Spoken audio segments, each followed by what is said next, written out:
عمر میں بہت علمی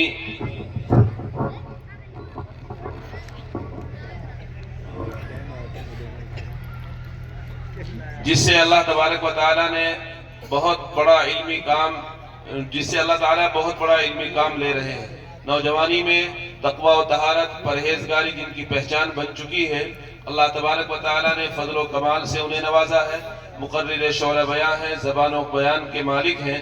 میری مراد ہے جناب حضرت اقدس مولانا مفتی محمد واصل صاحب، جو مدرسہ فیضان رحیمی مرزا پور کول کے استاد حدیث و تفسیر ہیں، تشریف فرما ہے۔ بہت ادب و احترام کے ساتھ درخواست ہے اس شعر کے ساتھ کہ تم آ گئے ہو تو کچھ چاندنی سی باتیں ہوں، زمین پہ چاند کہاں روز روز آتا ہے۔ حضرت اقدس مولانا مفتی محمد واصل صاحب، استاد مدرسہ فیضان رحیمی مرزا پور کول۔ حضرات، میں نے جیسا کہ عرض کیا تھا، جب کوئی قافلہ چلتا ہے تو وہ کسی نہ کسی کی رہبری اور صدارت میں اپنا سفر طے کیا کرتا ہے۔ آج کا ہمارا یہ قافلہ اور ہمارا یہ پروگرام جو بشکر قافلہ کے ہے، وہ حضرت اقدس مولانا محمد طاہر صاحب، جو مدرسہ فیض ہدایت رحیمی رائے پور کے شیخ الحدیث ہیں، علمی، عرفانی اور روحانی شخصیت ہیں، اور اللہ تبارک و تعالیٰ نے ان سے بہت بڑا کام لیا ہے۔ وہ آج کے اس پروگرام کی صدارت فرما رہے ہیں۔ اللہ تعالیٰ حضرت کی عمر میں برکت عطا فرمائے۔ انشاءاللہ بہت جلد حضرت رونق اسٹیج ہونے والے ہیں۔ حضرت تشریف لا چکے ہیں۔ ہم حضرت کا استقبال کرتے ہیں کہ اپنی پیرانہ ذوق اور پیرانہ ساری کے باوجود آپ یہاں تشریف لائے ہیں۔ اللہ تعالیٰ جزائے خیر عطا فرمائے، اور آپ کی عمر میں اللہ تعالیٰ برکت عطا فرمائے، اور آپ کے فیض کو اللہ اور عام اور تام فرمائے، اور ہم سب کو استفادے کی اللہ تعالیٰ توفیق عطا فرمائے۔ نحمده ونصلي على رسوله الكريم، اما بعد، فاعوذ بالله من الشيطان الرجيم، بسم الله الرحمن الرحيم، اقرأ باسم ربك الذي خلق، خلق الإنسان من علق، اقرأ وربك الأكرم۔ وقال النبي صلى الله تعالى عليه وسلم، طلب العلم فريضة على كل مسلم، او كما قال عليه الصلاة والسلام۔ معزز سامعین اعظام اور اسٹیج پر تشریف فرما قابل قدر علماء کرام، بالخصوص رأس الاتقیاء والفقہاء، استاذ العلماء، شیخ العلماء، شیخ الحدیث حضرت اقدس الحاج مولانا محمد طاہر صاحب دامت برکاتہم العالیہ، اور اسی طریقے سے میرے مشفق کرم فرما حضرت اقدس مولانا مفتی محمد طیب صاحب دامت برکاتہم العالیہ، اور اسی طریقے سے حضرت اقدس مولانا عبد الخالق صاحب مغیثی دامت برکاتہم العالیہ، اور دیگر قابل قدر علماء کرام یہاں تشریف فرما ہیں۔ آج کا یہ عظیم الشان اجلاس مختلف عنوانات کو سامنے رکھ کر منعقد کیا گیا ہے، جن میں سے ایک عنوان فروغ تعلیم ہے۔ اسی سے متعلق چند باتیں آپ کے گوش گزار کرنا ہے۔ دیکھیے، آج اگر معاشرے پر نظر دوڑائی جائے تو آج کا یہ معاشرہ تباہی اور بربادی کے دہانے پر کھڑا ہوا نظر آ رہا ہے۔ ہر چہار جانب فتنے ہیں، تاریکی ہے اور ظلمتیں ہیں، اللہ کی نافرمانیاں ہیں۔ آج سے تقریباً 1450 سال پہلے جب اللہ تبارک و تعالی نے حضور اکرم صلی اللہ علیہ وسلم کو مبعوث کیا تو اس زمانے میں جتنی تاریکیاں اور ظلمتیں اور فتنے اور اللہ کی نافرمانیاں اور گناہ پھیلے ہوئے تھے، تو شاید نہ اتنے کبھی اس سے پہلے پھیلے اور نہ آئندہ پھیلنے کی امید ہے۔ اس وقت انسانیت سسک رہی تھی، تباہی اور بربادی کے دہانے پر کھڑی ہوئی تھی، تو اللہ تبارک و تعالی نے انسانیت کی رہنمائی کے لیے اور انسانیت کو تباہی اور بربادی سے بچانے کے لیے حضور اکرم صلی اللہ علیہ وسلم کے قلب مبارک پر قرآن کریم کو نازل کیا۔ قرآن کی 6666 آیتوں میں اور قرآن کے 69,000 کلمات میں سے سب سے پہلا کلمہ جو نبی پاک علیہ السلام کے قلب مبارک پر نازل کیا گیا وہ اقرا ہے۔ اللہ تبارک و تعالی نے قرآن کی زبانی آپ علیہ السلام کو اور آپ علیہ السلام کے واسطے سے ساری انسانیت کو سب سے پہلا حکم تعلیم کا دیا ہے اور پڑھنے کا دیا ہے۔ اس سے بات معلوم ہوتی ہے کہ معاشرے میں پھیلی ہوئی یہ برائیاں، تباہی اور بربادی کے دہانے پر کھڑا ہوا یہ معاشرہ اور آج کے اس زمانے میں سسکتی ہوئی یہ انسانیت، اگر اس کو تباہی اور بربادی سے بچانا ہے، ایک پاکیزہ معاشرہ تشکیل دینا ہے، تو قرآن کا جو سب سے پہلا حکم ہے جو نبی پاک علیہ السلام کے قلب مبارک پر اللہ تبارک و تعالی نے اس وقت نازل کیا، وہ حکم قیامت تک کے لیے ہے۔ اگر ہم اپنے آپ کو، اپنی نسلوں کو تباہی اور بربادی سے بچانا چاہتے ہیں تو اس حکم کو سینے سے لگانا پڑے گا اور تعلیم و تعلم کے فریضے کو انجام دینا پڑے گا۔ یہ تعلیم و تعلم کیا ہے؟ حضور اکرم صلی اللہ علیہ وسلم نے فرمایا انما بعثت معلما، کہ مجھے معلم بنا کر مبعوث کیا گیا ہے۔ دنیا کے اندر جتنے رسول آئے، جتنے انبیاء آئے، جتنے پیغمبر آئے، تمام انبیاء نے اور تمام رسولوں نے تعلیم و تعلم کے فریضے کو انجام دیا ہے۔ ایک حدیث پاک کے اندر نبی علیہ السلام نے فرمایا کلکم راع وکلکم مسئول عن رعیتہ، کہ تم میں سے ہر شخص نگراں ہے، کل قیامت کے میدان میں اس کی نگرانی کے بارے میں اس سے سوال کیا جائے گا۔ ماں باپ یا اولاد کے اوپر نگراں ہے، ان کی نگرانی کے بارے میں سوال کیا جائے گا۔ بڑا بھائی چھوٹے بھائی کے اوپر نگراں ہے، شوہر بیوی کے اوپر نگراں ہے، ایک خاندان کا ذمہ دار اور سرپرست وہ پورے خاندان کا نگراں ہے۔ کل قیامت کے میدان میں اس کی نگرانی کے بارے میں سوال کیا جائے گا۔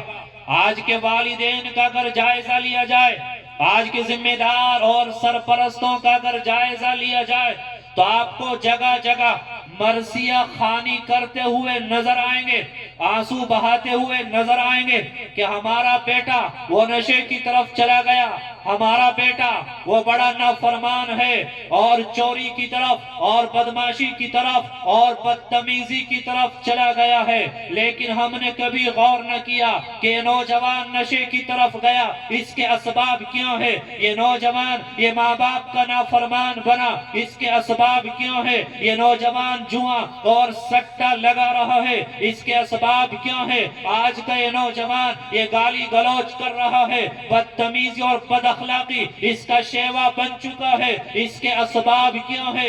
اس کا اصل سبب یہ ہے کہ قرآن کی زبانی اللہ تعالیٰ نے اس امت کو جب سب سے پہلا حکم دیا تھا، اس امت نے اس حکم کو فراموش کر دیا ہے۔ آپ ذرا غور کریں کہ جیسے ایک انسان کے لیے ہوا کا ہونا ضروری ہے، مٹی کا ہونا ضروری ہے، پانی کا ہونا ضروری ہے، آگ کا ہونا ضروری ہے، اگر پانی نہ ہو انسان زندہ نہیں رہ سکتا، اگر ہوا نہ ہو انسان زندہ نہیں رہ سکتا، اگر آگ اور مٹی نہ ہو انسان کی ضرورت پوری نہیں ہو سکتی۔ تو یاد رکھنا، جیسے انسان کے لیے ہوا کا ہونا ضروری ہے اور پانی کا ہونا ضروری ہے، اسی طرح انسانیت کی تعمیر کے لیے تعلیم کا ہونا ضروری ہے۔ تعلیم کتنی اہم چیز ہے کہ اگر آپ کے پاس تعلیم نہیں ہے آپ زندہ لاش ہیں، آپ کے پاس تعلیم نہیں ہے آپ مثل جانور ہیں، اگر آپ کے پاس تعلیم نہیں ہے آپ کی نماز صحیح نہیں ہوگی، آپ کا روزہ صحیح نہیں ہوگا، آپ کا حج مکمل نہیں ہوگا۔ اگر آپ کے پاس تعلیم نہیں ہے آپ حق و باطل کے درمیان امتیاز نہیں کر سکتے، اگر آپ کے پاس تعلیم نہیں ہے آپ زندگی صحیح نہیں گزار سکتے، اگر آپ کے پاس تعلیم نہیں ہے نہ آپ حقیقت کو سمجھ سکتے ہیں، نہ آپ شریعت کو سمجھ سکتے ہیں، نہ آپ معرفت کو سمجھ سکتے ہیں۔ اگر آپ کے پاس تعلیم نہیں ہے تو آپ کے بھارت کا پی ایم وہ ڈیجیٹل انڈیا بنا رہا ہے، آپ ڈرائیور تک نہیں بن سکتے، آپ ایک شہر سے دوسرے شہر کی طرف نہیں جا سکتے۔ اگر آپ کے پاس تعلیم نہیں ہے آپ آنکھوں کے ہوتے ہوئے اندھے ہیں، اگر آپ کے پاس تعلیم نہیں ہے آپ زبان کے ہوتے ہوئے گونگے ہیں، اگر آپ کے پاس تعلیم نہیں ہے آپ پاؤں کے ہوتے ہوئے لنگڑے ہیں، اگر آپ کے پاس تعلیم نہیں ہے آپ ہاتھوں کے ہوتے ہوئے لولے ہیں، اگر آپ کے پاس تعلیم نہیں ہے آپ ایک زندہ لاش ہیں، آپ کے پاس تعلیم نہیں ہے تو آپ کی کوئی حیثیت نہیں ہے، آپ کا کوئی مقام اور مرتبہ نہیں ہے۔ آج کا یہ مسلم معاشرہ جو تباہی اور بربادی کے دہانے پر گیا ہے تو تعلیم کو چھوڑنے کی وجہ سے گیا ہے۔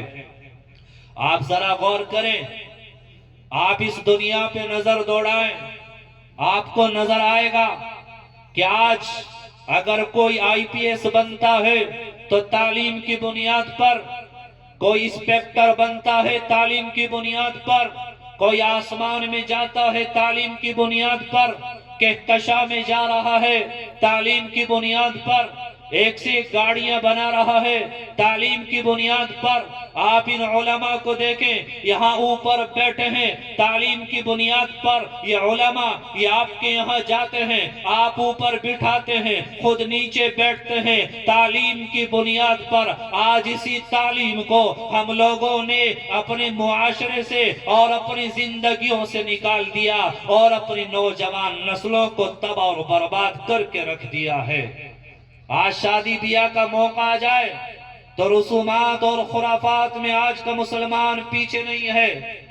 آج مکان بنانے کی باری آ جائے تو شاندار ٹیل اور پتھر لگائے جائیں گے، لیکن جس اولاد کو اور جس نسل کو اس مکان میں رکھنا ہے اس کے مستقبل کو بنانے کی کوئی فکر نہیں کی جائے گی۔ اگر آپ نے اولاد کو قابل بنا دیا وہ مکان اور دکانیں خود بنا سکتی ہے۔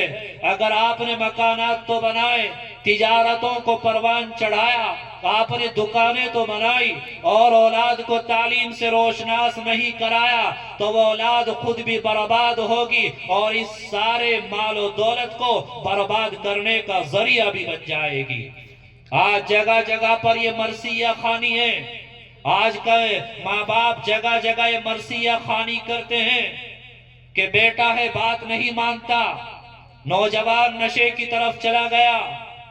کیا کبھی گریبان کے اندر منہ ڈال کر ہم نے دیکھا اس کے اسباب کیا ہیں؟ یہ نوجوان تباہی کی طرف کیوں گیا؟ یہ نشے کی طرف کیوں گیا؟ یہ چوری کی طرف کیوں گیا؟ یہ غلط راستے کی طرف کیوں گیا؟ غلط کاموں کا انتخاب اس نے کیوں کیا؟ اس کے اسباب کیا ہیں؟ کبھی ہم نے ان اسباب پر غور نہیں کیا ہے۔ ایسے والدین کو عبرت حاصل کرنا چاہیے اس واقعے سے جو عمر فاروق رضی اللہ تعالیٰ عنہ کے زمانے میں پیش آیا۔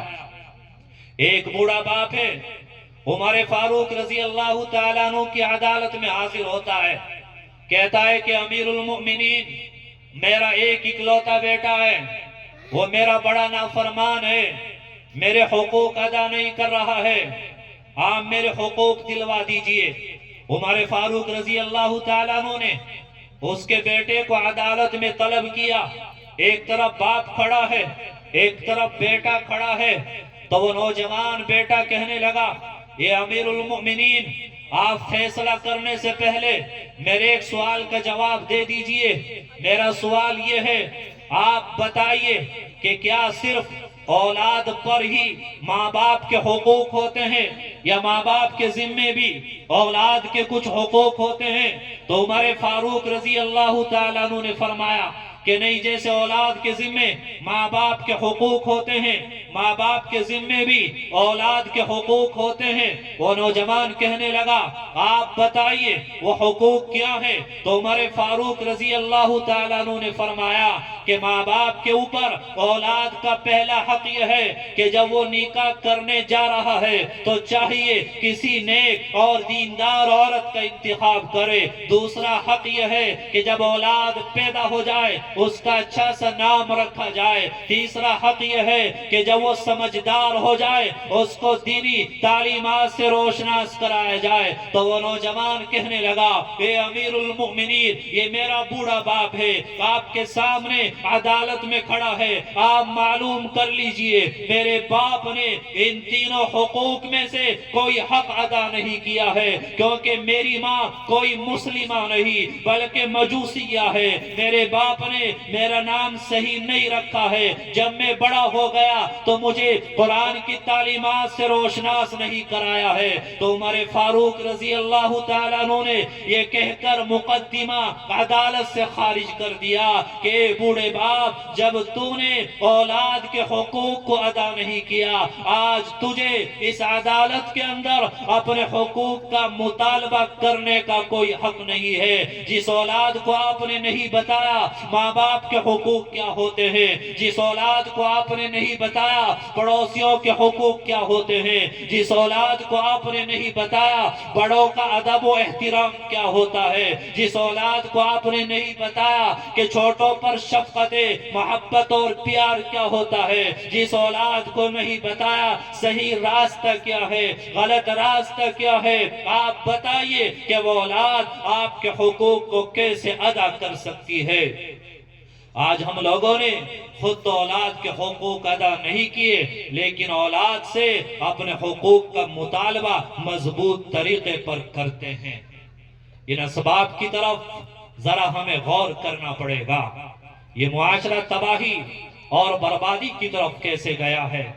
آپ ذرا سوچیں، کل ہمیں اس دنیا سے جانا ہے، کہیں ایسا نہ ہو کہ ایک باپ نے اپنے بیٹے کو پڑھایا، پی ایچ ڈی ڈاکٹر بنا دیا، جب اس باپ کا انتقال ہوتا ہے، جنازہ سامنے ہے، وہ پی ایچ ڈی ڈاکٹر روتا پھر رہا ہے.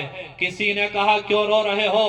کہنے لگا کہ رونا اس بات پہ آ رہا ہے کہ میرے باپ نے مجھے پی ایچ ڈی ڈاکٹر تو بنا دیا لیکن مجھے نماز جنازہ پڑھنے کا طریقہ نہ سکھایا. آج میرے باپ کا جنازہ سامنے ہے اور میں اس کی نماز جنازہ بھی نہیں پڑھ سکتا. ذرا غور کریں، کئی اولاد کو ایسا تو نہیں بنا دیا کہ ہم اس دنیا سے جائیں اور وہ ہمارا نماز جنازہ بھی نہ پڑھ سکے.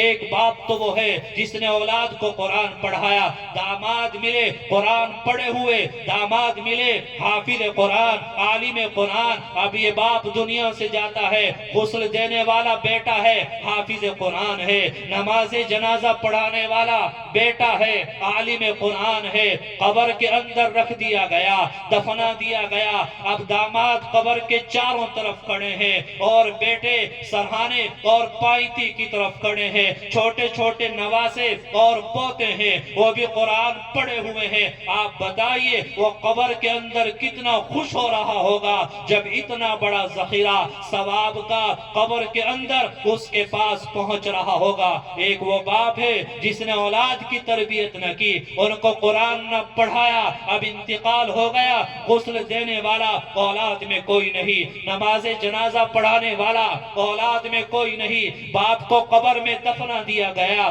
ایصال ثواب کرنے والا کوئی نہیں۔ آپ ذرا بتائیں کہ اگر تھوڑی دیر کے لیے اس باپ کو قبر کے اندر زندہ کر دیا جائے، اس کو بولنے کی طاقت دی جائے، یہ قبر سے باہر آئے، تو یہ اس اولاد کو مبارکباد پیش کرے گا یا اس پر لعنت اور ملامت کرے گا؟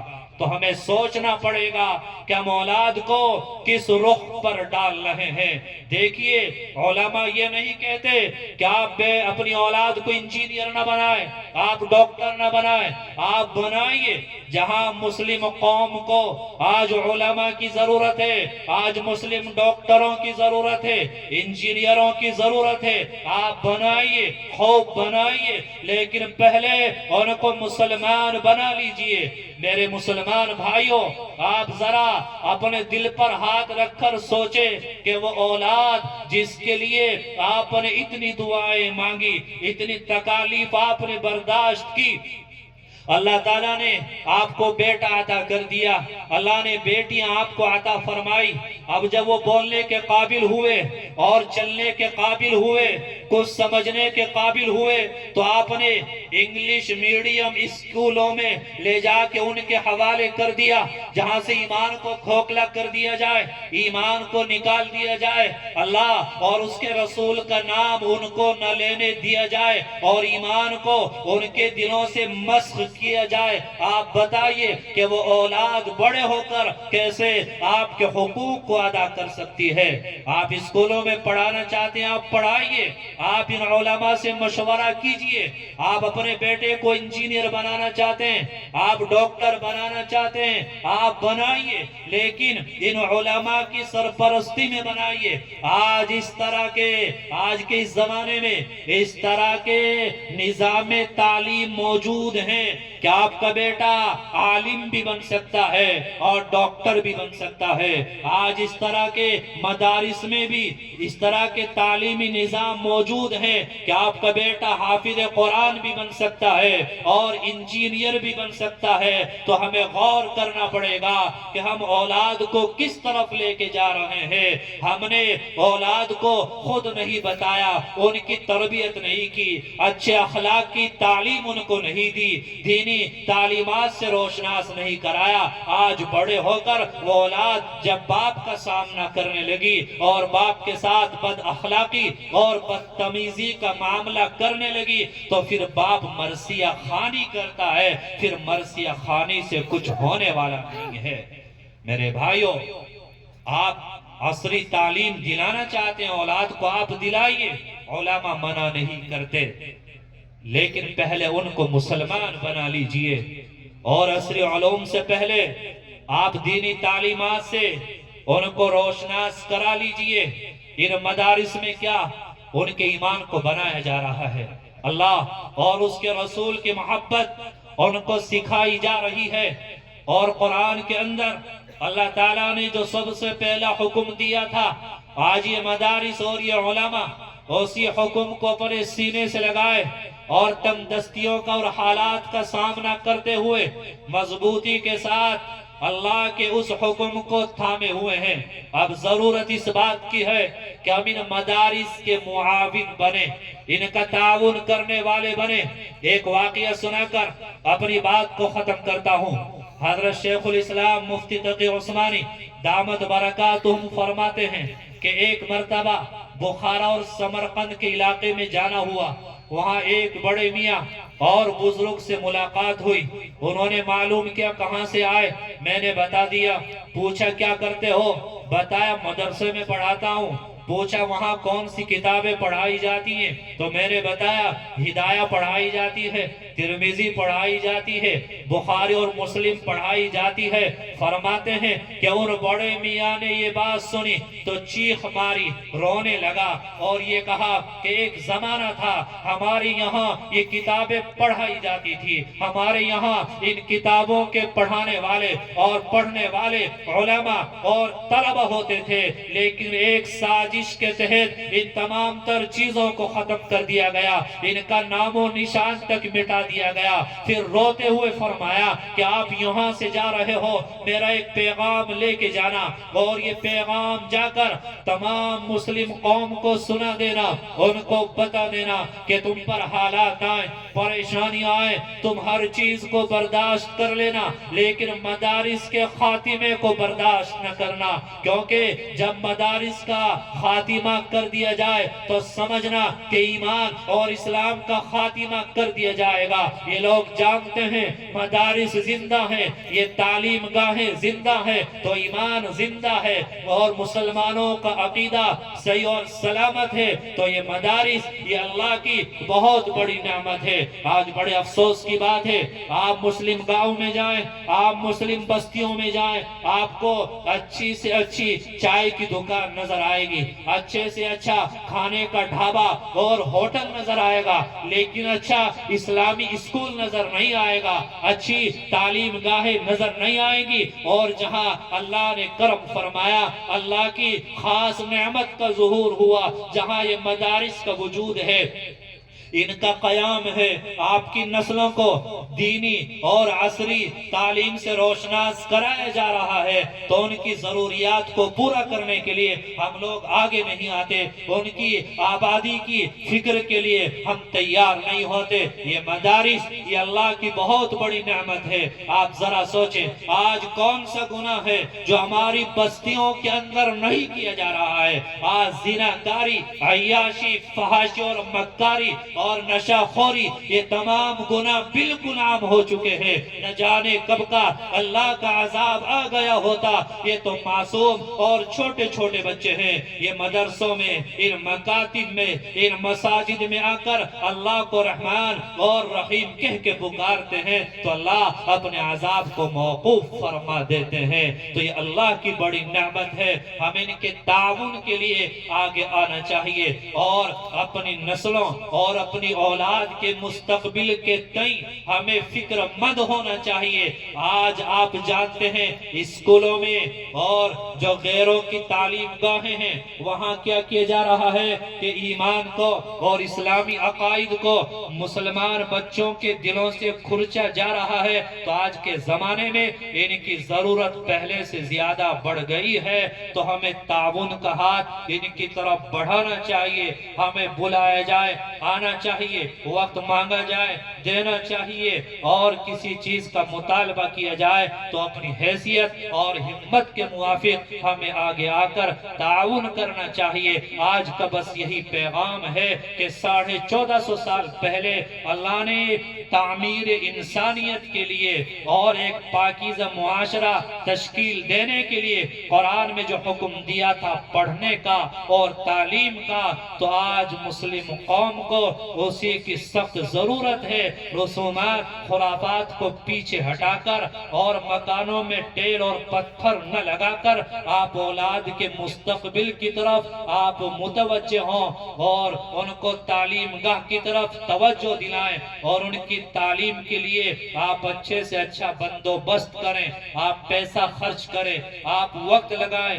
آپ کی اولاد قابل بنے گی تو انشاءاللہ آپ کی آنکھوں کی بھی ٹھنڈک بنے گی, اور ان کا مستقبل بھی روشن اور تابناک ہوگا. انہی چند کلمات پر اپنے گفتگو کو ختم کرتا ہوں. دعا فرمائیں کہ اللہ کہنے سننے سے زیادہ عمل کی توفیق نصیب فرمائے. وآخر دعوانا ان الحمدللہ رب العالمین.